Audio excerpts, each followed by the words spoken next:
What's that word mean?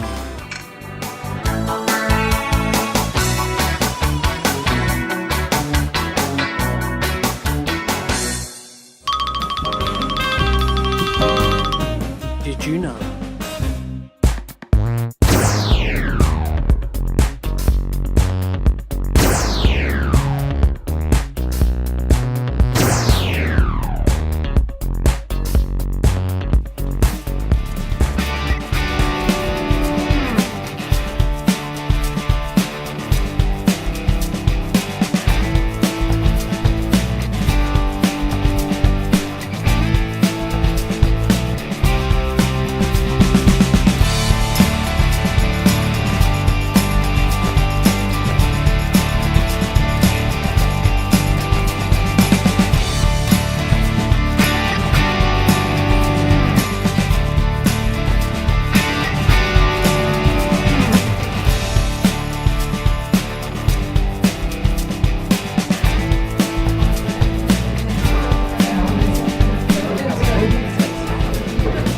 To open mic number 56.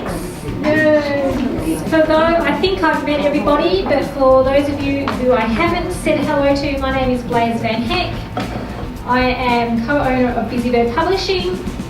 The hairy man over there is Kev Howard. He's the co-owner of Busybird. He's on TV. He would get up, turn up the TV, time 60 seconds, and then turn it back on again. Cigarette ads in magazines. Some evenings we would gather around and tell us a script as well as to conjure up the next part of the story, which was grossly exaggerated for our benefit. His storytelling. Bus went past me. Yeah, probably him taking the mickey. No, it's not him. Hardly a glance. I'm writing the story. It's called Travelling, a hashtag, Travelling with Cowboy Paul, Keeping Promises.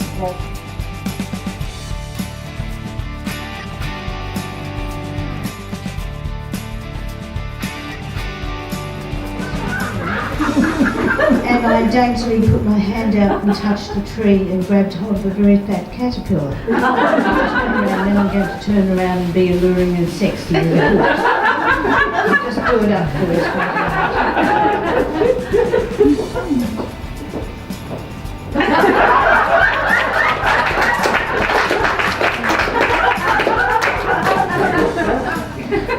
What was meant to be a quick nappy change in the middle of the night becomes a 1 hour saga of bathing and changing clothes and bedding.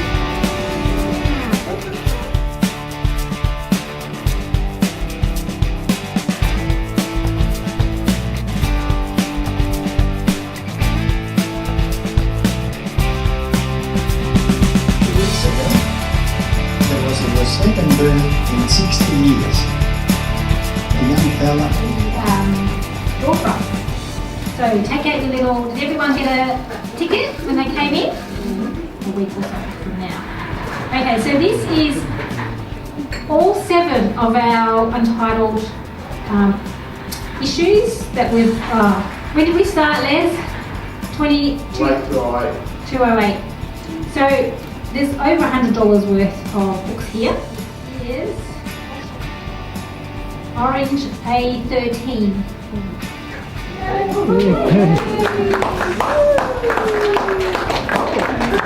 Well done, Leo. Not inviting you back again. See, we won't. We don't want him back again.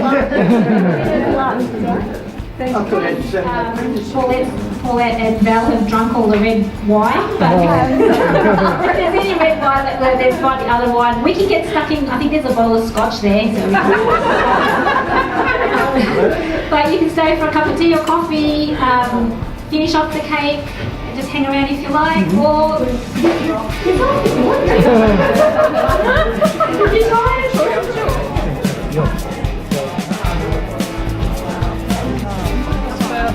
How did you like open mic night tonight? Well, I always like open mic, but tonight it was, I think, particular because we're getting less and less poetry and more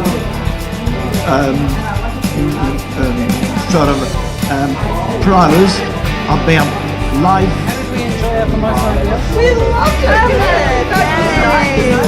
Great standard in the readings. It was really good. It's good material.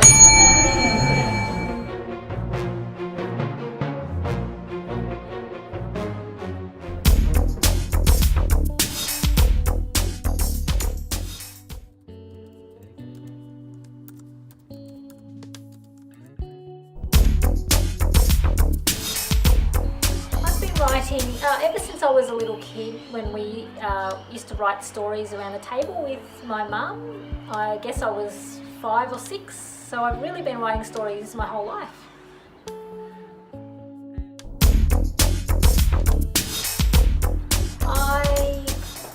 I like short stories. That's sort of where I started, and I have written my memoir from my childhood, and I have actually been working on a novel as well. So I'll give my hand, I'll have a go at anything, any type of writing.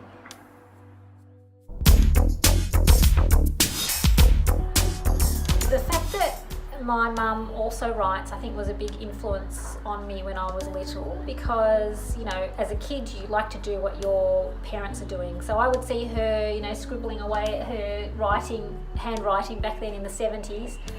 So I think that was a big influence, because you like to, you know, copy what people are doing around you.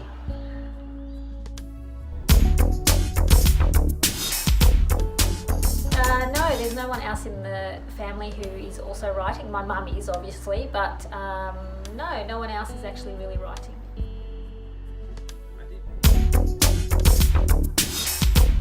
Yeah, my sister did own a bookshop. She had Hartwig's bookshop in Brunswick Street in the, I think that was the late 80s, and then she also opened a store in St Kilda near, is that the junction there, I think, or, you know, the main shopping drag, Ackland Street, in Ackland Street.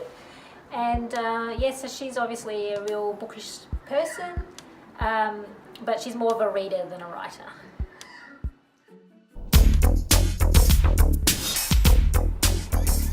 Well, I'd like to think I'm already writing. My whole life is all around stories and books and writing, so I'd like to think that I am actually already doing that, you know, being a writer. It is something that I've always loved doing, and really it's something that I need to do to get all this crazy stuff that's in my head and to make sense of things.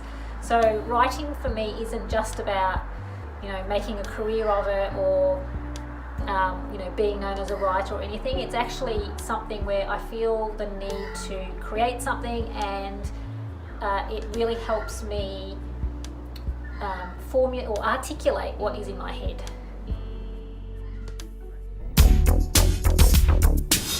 I love books, and in actual fact, reading can be a distraction for me, because I have this huge stack of books this high next to my bed, of books waiting to be read. And I really believe that if you don't read, you're not going to understand how writing works, how sentences flow, and how to spell, and how grammar works, and all of that, if you don't read. And also it's a way of working out what does or doesn't work in a story. So yeah, reading is really kind of, they go hand in hand. You can't have one without the other.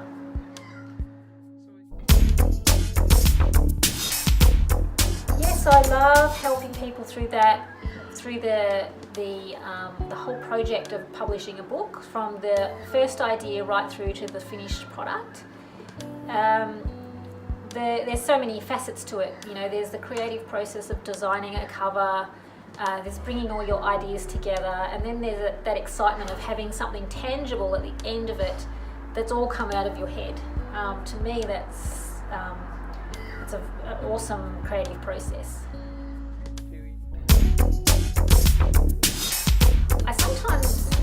I love helping people in that journey into, you know, bringing their stories to life.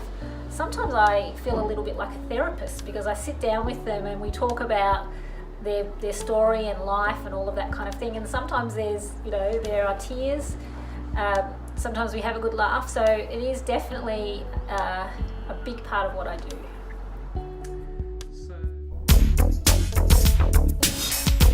I have got a few books published. I have my little publishing book called the Book, 12 Steps to Successful Publishing, and that's just a little pocket book to help people through the publishing process.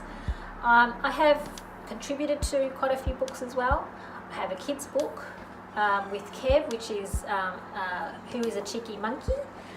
And next month in August I'll be launching my childhood memoirs. So I'm excited about that because I have been working on it for a long time, and it's a tricky one to have memoir because everyone who reads it is going to have a different version of those stories. So I'm really quite curious to see how they're going to be received.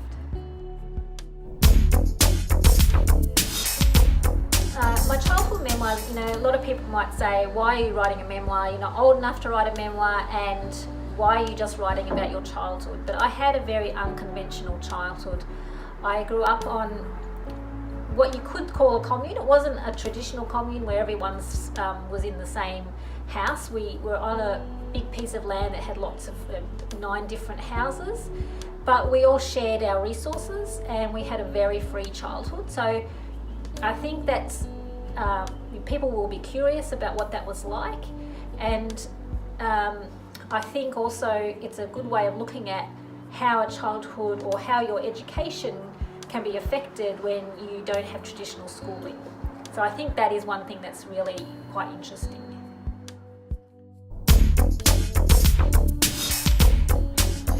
Is writing a memoir soul cleansing? I don't know. It's an interesting process because what I found was every time I thought that the story was finished, I kept remembering more things. But the problem is I was young when a lot of these things happened, so my memories are a bit sketchy in some areas, so it's hard to make complete stories out of them. But I think for some people, especially if they've had some difficult times, a memoir is really good because it does help them make sense of it. And so it is actually, can be cathartic. For some people it can be quite painful, but when they get to the other side, it is something that they might then be able to put aside, and move through, and hopefully it will have some healing for them.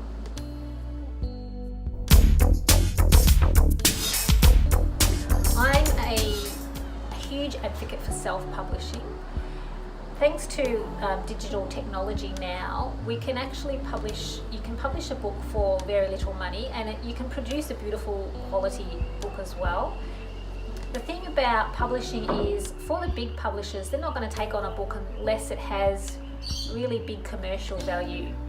And not every story has that, but every story has value to somebody, whether it's a community, whether it's your family, whether it's the author themselves. So there are reasons why you could publish it for yourself. You don't necessarily have to sell thousands of books to make that a success, because it depends on the reason why you're publishing. So to me, self-publishing has a very valid position in the publishing world alongside traditional publishing. There's pluses and minuses to both ways. So, it's just about working out why you're writing a book, what you want the book to do for you, and make that decision based on those things.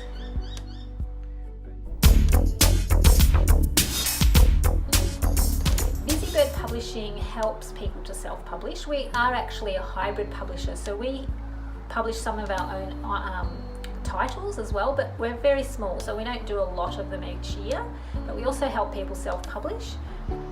We are very much a boutique publisher, so we work with people one-on-one, so we're very much about holding someone's hand through the process, because for some people it can be a scary process, and we care as much about the book as they do. So when the books arrive in the studio from the printer, we are as excited as they might be, and we'll call them up and they'll come in and we'll be hugging and crying and taking photos of the author with the book. And it's actually, I sometimes think that we're like midwives. We're actually helping someone to give birth to a book, if you like. So I feel like we're just facilitating that creative process in a fun and not too stressful way, I hope. That's it. I run a lot of workshops around publishing and writing. because publishing is changing so much, a lot of people are confused about the different ways that you can publish. So my workshops are about what are the differences, what will work for your project, and then the writing workshops might be, you know, how to write a memoir or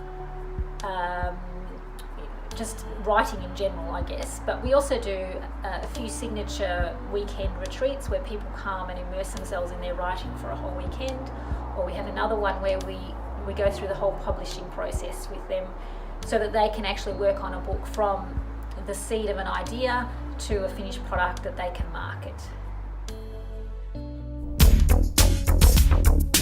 Once I have launched my memoir, I have 2 other book ideas in my head for that are about my walk in Spain this year. I walked the Camino de Santiago, which is around 800 kilometers, and I have a lot of ideas around that, what I can write about, but I have 2 specifically that I want to do. One is more like a guidebook for people who want to do the walk, and the other is more about the journey that I took in myself through that journey.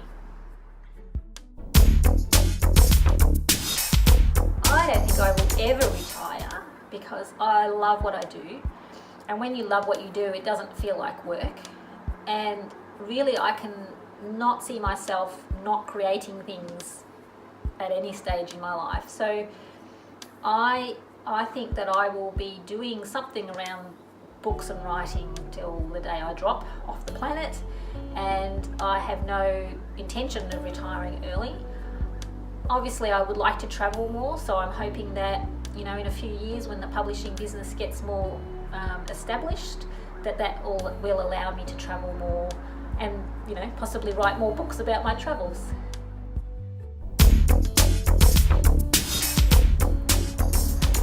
The thing that I find with a lot of people who are wanting to write a book, they have lots of excuses and they talk about it a lot, but they aren't actually doing it. So it's about sitting at your desk, sitting down and actually writing, because if you don't actually do the work, you're not going to have anything to work with. So it's about making that intention, making time to write, making it part of your everyday life. Because if you just talk about it, it's never actually going to happen. The other thing is people fear so many things about putting themselves out there. So they might worry that people are going to think they can't spell, or that their ideas aren't worthy, or whatever it is. But you just have to get over yourself and just do it. If you feel the inclination that you would like to write a book and you want to create something that's tangible that you can use for your business or for your family or just for your own self, then that's a great thing to do. Why wouldn't you do it? Thank you. Bye.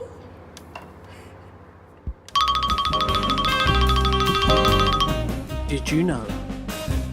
Hi everyone, at Busybird, did you know we have a free library? Now, there are a few free libraries around the world, but the idea is that you swap. It's like a library swap. So you bring a book in and you can take one out. So, you know, you can have a look through the books and say, oh yeah, I like the look of that. You put one in, make sure they're decent quality books, of course. And actually our cupboard is getting very full, so we need to clean it out. But we have kids' books down here, lots of kids' books, DVDs in here. So anyone can come here. It's open 24 hours a day, our little library. And the idea is that no one should not have access to books. So this is a way of getting rid of your own books that you have at home, of which I have boxes and boxes and boxes of them, and I'm sure a lot of people do. So this is a way of getting some new ones.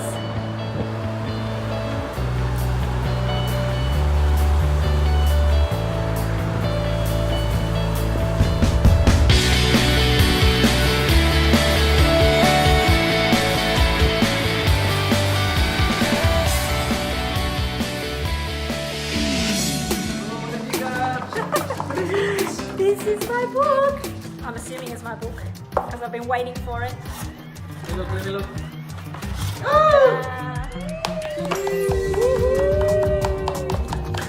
Orange, what a surprise! Busybird some of the pictures done by Jack. Oh, it's a hardcover too. That, the dust jacket. Ooh, nice. See some more pictures.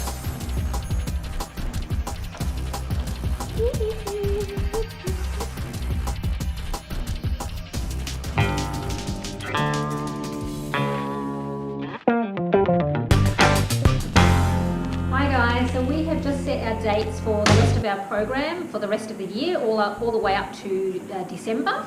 We have got lots of great workshops. We have publishing options, so if you're wondering what to do with your book, whether to go self-publishing or traditional publishing, this is a great one to work out the best route for you. We have life writing, so if you're writing a memoir or even if you're writing a non-fiction book but there's an element of life writing in it, that's a really good workshop. We actually have a 10-week session called Your Right Time at Busybird Publishing, and that is so that you can come into our studio and write. So it's very dedicated time, 10 weeks in a row on a Monday. We also have our regular Publish for Profit, which is on the first Wednesday of the month. And we have quite a few great topics which will help you with your publishing and your writing. Topics such as write a book synopsis, your book pitch, get more reader reviews, blogging for writers, and metadata for books. We also have a weekend-long book camp. So that is going to help you write and publish your book. So the whole weekend we're going to be working intensively on how to get your book ready, written and ready for publication. And we have our writing retreat, which is a little bit more special. That's at Carmacking Lake in August, and the early bird for that finishes on the 20th of July. So all of these workshops with all of the content, all the details about it and prices are on our website. Thanks.